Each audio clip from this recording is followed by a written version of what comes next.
Karena setan takut kalau suara yang kuat, makanya azan itu kuat. Allahu Akbar, Allahu Akbar. Kenapa kalau azan berkumandang suara anjing melolong? Karena anjing-anjing melihat setan pada kabur. Jadi anjing bisa ngeliat setan, Pak Ustaz? Bisa. Saya pengen ngeliat setan, ganti pakai mata anjing. Oleh sebab itu kita nggak perlu ngeliat setan. Kalau ada orang yang bisa ngeliat setan, Ustaz, saya tadi malam ngeliat gondoruo di rumah saya. Kamu sudah matanya dimasuki setan, masa kamu mesti diruqyah. Tapi yang bisa ngeliat setan, matanya sudah dimasuki setan, karena hanya sesama setan bisa melihat setan. Kecuali ada orang-orang soleh yang dia melihat itu karena mukjizat Nabi, mukjizat. Adapun kepada wali-wali Allah, itu adalah karamah yang diberikan Allah. Tapi mereka nggak pernah ngaku-ngaku. Ini baru sholat 2 hari udah bisa ngeliat setan di belakang. Tadi malam saya pulang pengajian Pak Ustadz, berat sekali. Saya lihat ke belakang, ada sundel bolong numpang 2. Emang dia nggak ada kerja lain mau numpang? Oleh sebab itu jangan hiraukan yang model-model begini. Kita hanya disuruh jaga, jaga, jaga. Jangan sampai setan mengganggu. Setan, jin, iblis, genderuwo, sundel bolong, suster ngesot, jin dan jun. Ini sebetulnya mana Pak Ustadz? Makhluk cuma ada 2. Wa ma khalaqatul jinna wal insa. Cuma ada 2. Makhluk yang nampak namanya ins. Makhluk yang nggak nampak, nggak kelihatan namanya jin. Jin ini terbagi 2. Jin yang baik namanya jin muslim. Jin yang jahat namanya jin kafir. Jin yang muslim itu apa kata dia? Inna, buka surat Al-Jin juz 29. Inna minnal muslimun. Kami ada yang jin muslim. Wa minnal qasitun. Kami ada yang jin kafir. Jin yang muslim itu apa kerjanya? Taharrau rasyada, selalu mencari jalan yang benar, ngaji. Jin muslim itu ngaji juga. Makanya dalam Quran ada cerita jin dengar bacaan Nabi Muhammad baca Quran. Nabi sedang baca. Qul, katakan ya Muhammad, annahu istama'a nafarum minal jin. Ada beberapa jin mendengar engkau baca Quran. Apa kata mereka? Inna sami'na Qur'anan ajaba. Kami, kata jin, mendengar bacaan Quran Muhammad itu ajaba, ajib, amazing. Kami dengarkan bacaan Quran Muhammad itu ajib, menakjubkan. Makanya kalau ada qori baca Quran, ada jamaah yang tidur itu lebih parah daripada jin. Jin aja dengarkan baca Quran menakjubkan, dia bilang buka surat Al-Jin. Tapi ada jin itu jin kafir. Yang jin kafir itu apa kerjanya? Kanu li jahannama hataba. Mereka akan menjadi bahan bakarnya, kayu bakarnya api neraka. Jin yang baik muslim, jin yang enggak baik kafir. Ustaz nunjuknya jangan ke depan lah, oke ke belakang. Jin yang baik muslim, jin yang enggak baik kafir. Jin yang kafir inilah disebut dengan syaiton. Induknya iblis. Komunitasnya jin. Yang baik muslim, yang enggak baik kafir. Yang enggak baik ini kafir. Nama lainnya setan. Induknya iblis. Iblis itu GM-nya lah. Adapun yang lain ini anak-anak buahnya semua. Apakah manusia itu juga bisa disebut setan? Ya. Kenapa? Karena dalam Quran dikatakan bahwa syayatinal insi wal jin. Ada setan-setan yang terdiri dari manusia dan jin. Kalau begitu auzubillahi minasyaiton, itu bukan cuma untuk jin, bukan. Terus untuk ente juga. Kalau ada nanti kawan yang selalu menggoda-goda, baca dia auzubillahi minasyaitonirrajim. Ente mau ngusir setan ya? Enggak, ngusir ente. Kalau yang menggoda kita itu adalah jin, insya Allah kita baca ayat kursi dia kabur. Tapi kalau yang menggoda kita ini dari kalangan ins, kita baca ayat kursi, dia lebih hafal dari kita. Maka dalam Islam diajarkan, jaga ruh ini jangan sampai mati. Masih berdetak jantung, ruh masih ada di dalam. Sampai kapan ini? Sampai akhirnya janjimu sudah habis Abdul Somad, maka ruh itu pun keluar. Dari mana dia? Berawal dari ujung kaki. Minal asfal. Asfal artinya bawah, bukan aspal. minal asfal, dari bawah, mengalir dia naik ke atas. Mengalir dia naik ke atas, lalu kemudian dia pun keluar dari atas, lalu kemudian mata melihat. Makanya orang yang mati meninggal itu matanya melotot melihat. Apa yang dia lihat? Ruhnya keluar.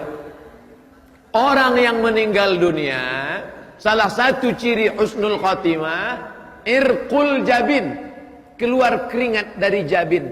Kalau ini namanya jabhah, kening. Kalau ini namanya jabin, yang di atas jabin. Kalau gabin roti, ini jabin namanya. Salah satu ciri husnul khatimah, irqul jabin, berkeringat bagian atas alisnya. Kenapa berkeringat? Saya lama baca hadis ini. Kenapa berkeringat? Ternyata sebelum dia meninggal, malaikat mengepakkan sayapnya. Dikepak sayap malaikat itu, matanya melihat, hai Abdul Somad, inilah tempatmu di surga, blok C nomor 15. Pada saat si hamba itu melihat tempatnya, dia malu kepada Allah.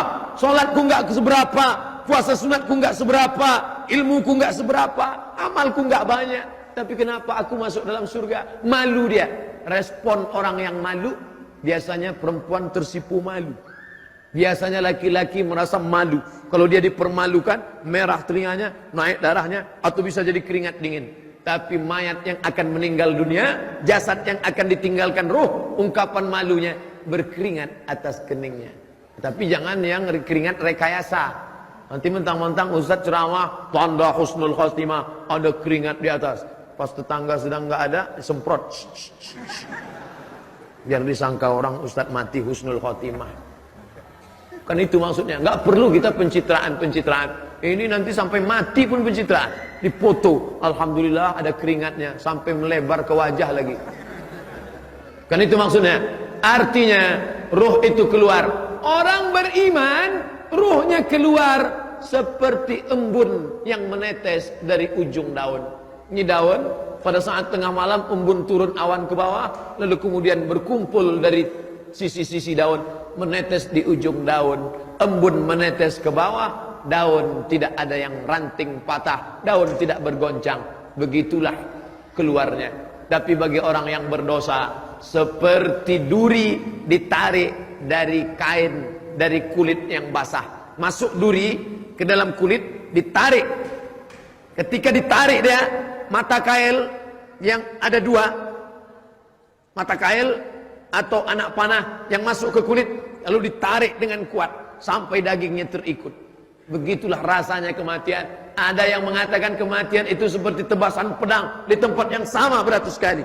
Ada yang mengatakan kematian itu seperti mata kail pancing ditarik dari kulit yang basah. Ada yang mengatakan kematian seperti kambing yang dikuliti hidup-hidup.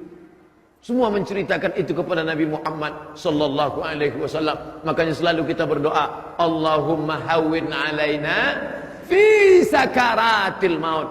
Ringankan kami ya Allah saat sakaratul maut, karena kami tak tanggung takutnya untuk merasakan itu semua. Tapi kita tak perlu terlampau takut. Jangan gara-gara pengajian ini terlampau takut, pulang bawaannya takut aja. Nanti masuk kantor enggak takut mati lah. Mati nggak perlu takut, karena mati itu adalah resiko hidup. Berani hidup, berani mati. Takut mati, jangan hidup. Takut hidup, mati aja. Nah, ini resiko. Life is take risk.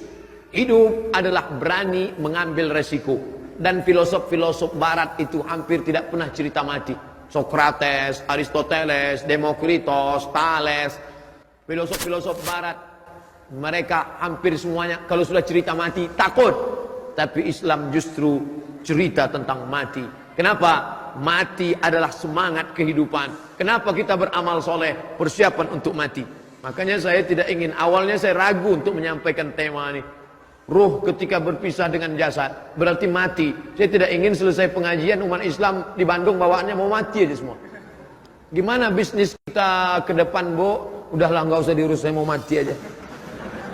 Adik-adik mahasiswa nanti selesai S1 mau ngambil master di mana, mau ngambil S3 di mana, nggak ada gunanya S2 S3 Pak Ustaz, mau mati aja nih. Orang Islam disuruh berbuatlah. Selesai sholat keluar dari masjid, wa qul i'malu, Berbuatlah.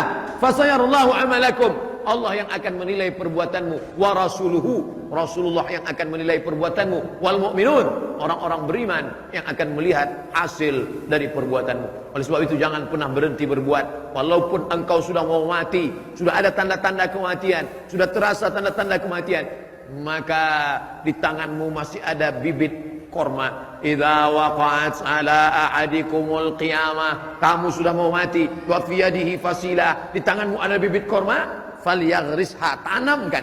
Gali tanah, tanamkan bibit korma. Padahal sudah mau mati. Untuk apa nanam bibit korma sudah mau mati? Korma itu akan tumbuh, bertunas, berbatang, berbuah, dan dia akan bernaung. Ada orang bernaung di bawah pohonnya karena kepanasan, dan ketika dia berbuah, ada orang akan memakan buahnya.